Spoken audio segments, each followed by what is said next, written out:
Hello, listeners, and welcome back to another episode of Gathered Glow. I'm your host, Jackie Price, and I'm so thrilled that you are here with us. Today, we're going to unpack something more on the leadership and really organizational capacity side and capability. Have you ever noticed that two people can start the same job on the same day with the exact same title, go through the same orientation, the same compliance courses, the exact same training, and 6 months later, one has become someone that everyone trusts and a go-to, and the other one is someone that you might be still sending back through training that they received in their first month. The one who is confident, who people are seeking out, the one that customers love, and where their manager has to barely check in with them after 6 months, that is the person that ideally we want after our onboarding is complete. The other person who is still hesitant, asking the same questions, they're working hard, and I truly believe they are trying, but somehow they still haven't really found their footing. So I've seen this happen countless times, more times than I'd like to admit, and every time I do, I find myself asking the same question: what actually happened? I don't think the answer always lies in hiring, because they were both adequately fit with the skills and talents to do the job. And I usually don't think it's motivation, because oftentimes they both really want to do a good job. So I had to really think about this and ask myself, what is different? And the more years I spent in learning and development, and the more I've been able to kind of see firsthand, I've become more convinced that organizations spend a lot of time talking about hiring talent when what they're really hiring is the future decisions of their organization. And I really want to think about this for a second, even though my background is in training and facilitating, and I really do believe in it. I also believe when you extend an offer to someone, you're not just hiring an assistant manager or a VP or a project manager or a sales consultant or an analyst. You are hiring someone who you are entrusting to make thousands of decisions that are going to impact others around them and your organization. And that's how we have to start framing it. How are you hiring and effectively really giving ownership to someone so that they understand they're part of something bigger? You're hiring how they will prioritize when, 5 things become urgent at once. You're hiring the conversation that they will have with a struggling employee, if they're able to coach them effectively or not. Or kind of sweep something under the rug and think that they did a good job. And that when we think about all of these things, it's really more than a resume. You are hiring the person that you want to speak up when they have questions or when something feels off. So when we talk about onboarding, this is the opportunity where we really need to think about the individuals, right?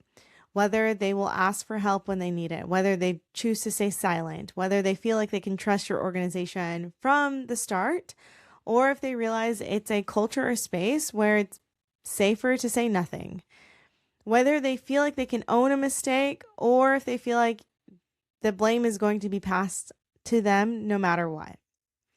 So every single hire is an investment in the future of judgment within an organization, within really good decisions and sometimes some errors.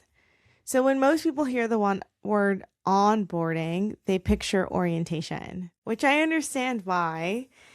It's fun. You have your snacks ready in a conference room, and maybe you get to introduce them to some senior leaders, and there's a name tag and a welcome packet and some swag. You go over your benefits and enrollment. Someone explains where the bathroom is, where to get coffee, the ins and outs, and that's really special. Rolling out the red carpet and creating an impactful employee experience is really important. Those things do matter. they're important to get your bearings, to feel welcomed. Nobody wants to spend their first day wondering, where do I park, or how do I log into my computer, or do I even have a computer? That's not what we want to create, but that's also not onboarding. We need to separate. Thinking about onboarding is not, it might involve logistics, but it's not the logistics. Your investment in the people of thinking, oh, we spent a day going over stuff with them. You spent a day getting them logistically set up. Entirely different. Is it necessary? Absolutely. Do they need, a badge and their computer and work phone? Definitely. Is it really going to help them understand your organization and become woven in to the key elements of their role so that they can make better decisions? Probably not. The compliance videos that they take, absolutely needed. I highly recommend, especially if they are mandatory for your organization. They need to complete them. However, it is not going to help them deeply, most of them, make those decisions. So when I think about onboarding and when it actually begins, it's actually after a lot of the logistics are out of the way. I've spent a lot of years designing onboarding programs. I've facilitated them. I've rebuilt them. I've watched organizations completely rethink them with some limitations and sometimes with all of the resources available. I've also walked into organizations where onboarding was just, hey, here's the system. Somebody will check in on you in a couple days. Good luck. We're excited you're here. We're a family. We got your back. But really, there wasn't a process involved. And sometimes those organizations had incredibly talented people who really wanted to succeed and cared and were excited. But that excitement only carried them so far until it really reached the same point that I see pretty often, is where people ask questions until they stop asking. And then they have workarounds. And then they have sometimes decisions that create more liability than they do reward. And ultimately, they start asking after a certain amount of time, why am I here and what am I supposed to be doing?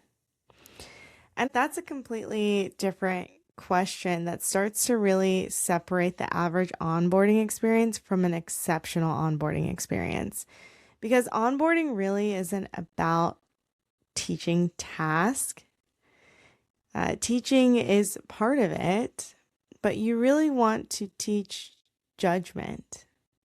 And that's a little harder because, yes, someone does need to know how to complete tasks in a system or a process, but teaching someone how to complete a form or to walk through a system is pretty straightforward.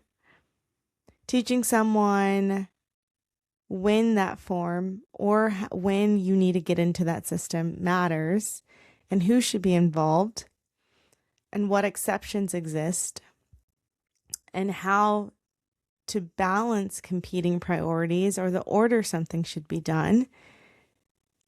That is when it really matters. That is the point of it. That is the point that you want to ramp them up to.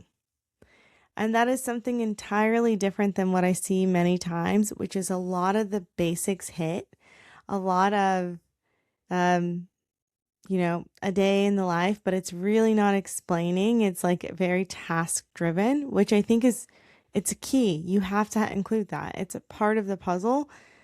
As we look to the future, it's important to understand the process, and that for a lot of things, there are documented, beautiful SOPs, flowcharts. There's a million videos and a hub and checklists everywhere.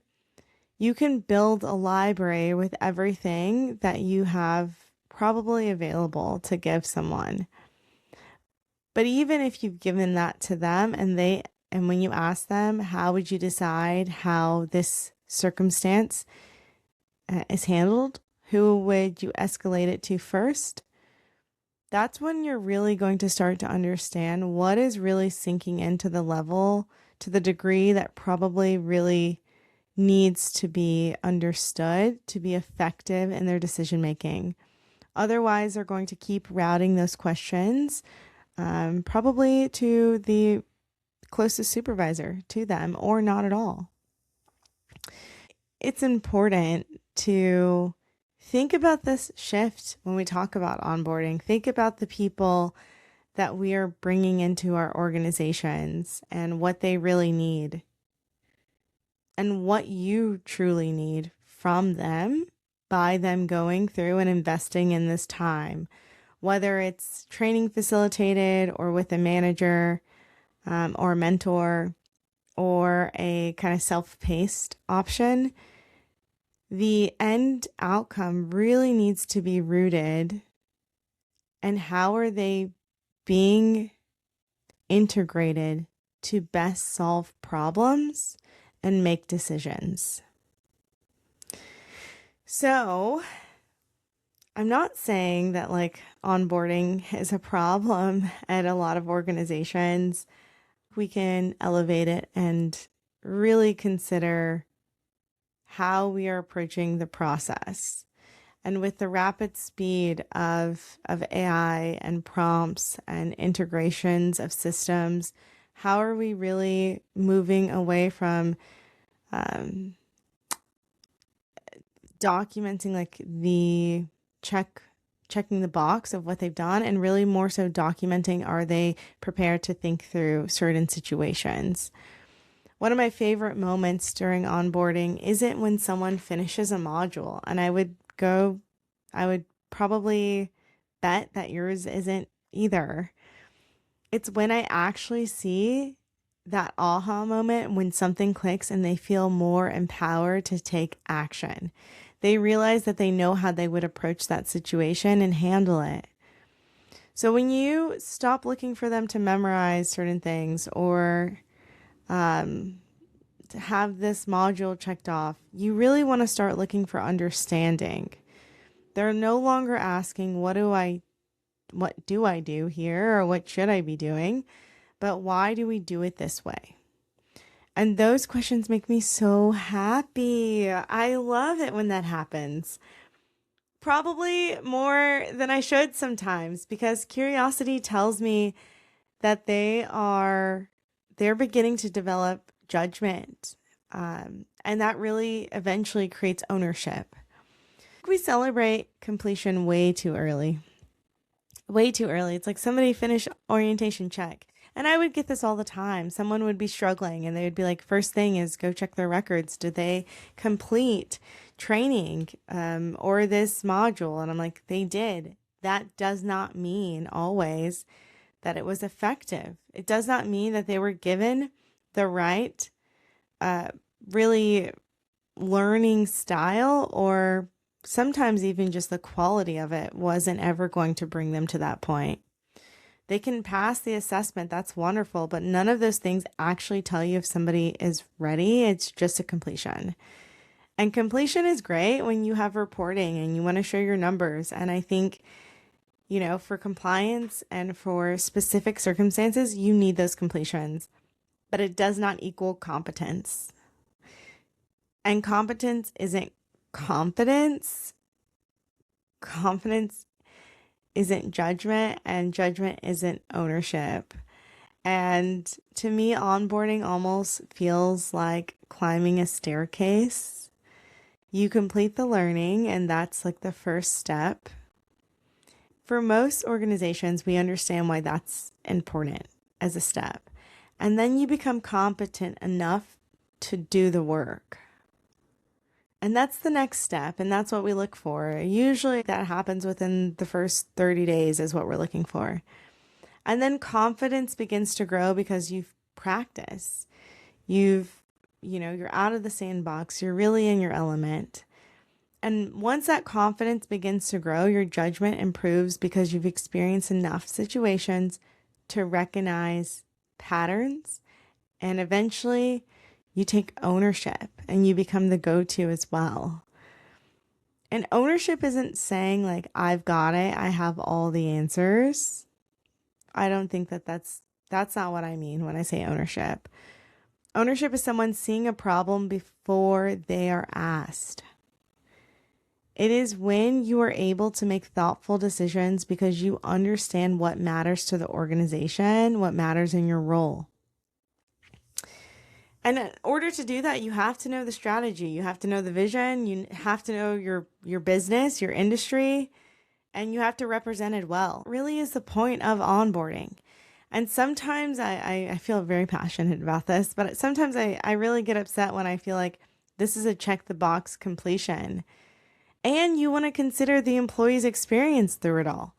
If you are force feeding in the first 5 days everything they need to know for the next 5 years in a way that they cannot absorb or retain, you're really going to miss out on a lot of the progress they could have made had it been given to them in a more timely manner. So when I say someone is fully onboarded because organizations say every box was checked, I disagree with that. I do, however, want it to be known and felt that I believe onboarding really is an opportunity to make a really good impression on the individual and build trust within your company for your employees and for the team. And I want you to think back to your first jobs. When did you stop second guessing yourself and really think about, okay, I got this. Okay, I know what to do. Okay, I'm in the flow. It was probably not after orientation. And it was definitely probably not after your 5th e-learning module. I highly doubt that. What I know is that once you are fully given the power and autonomy and resources to start understanding more of the organization, more of your role, and more of how to do it in the real world under real circumstances, not in a perfect ideal world. How would you handle this one thing? But really, when you get 20 emails saying high priority, how would you navigate that? And honestly, when we talk about this, there is a question that people are almost embarrassed sometimes to ask. And I don't know if it's because they want someone coming in who just feels like, hey, we have the answers. We know.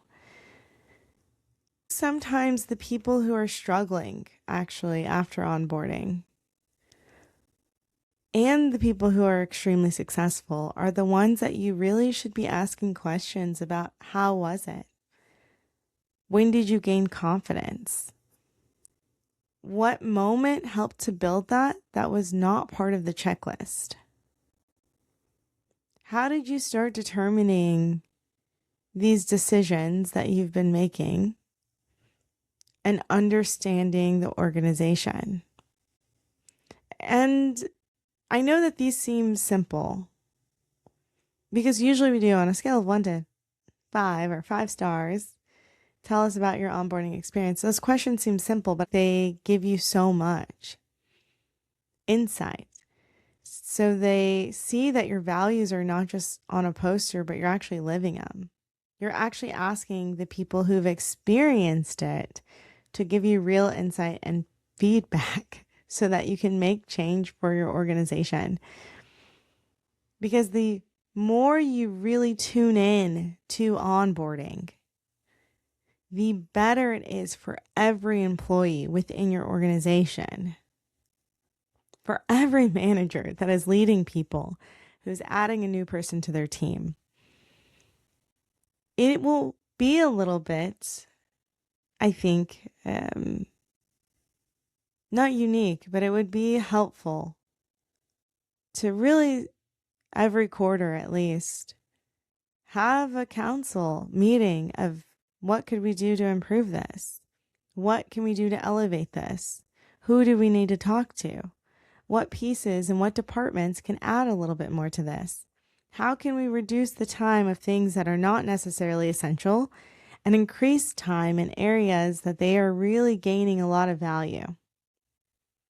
How can we most effectively and efficiently get someone to the degree that we need them to be and making decisions for our organization, taking action, and performing at the level that we require of them, if not exceeding?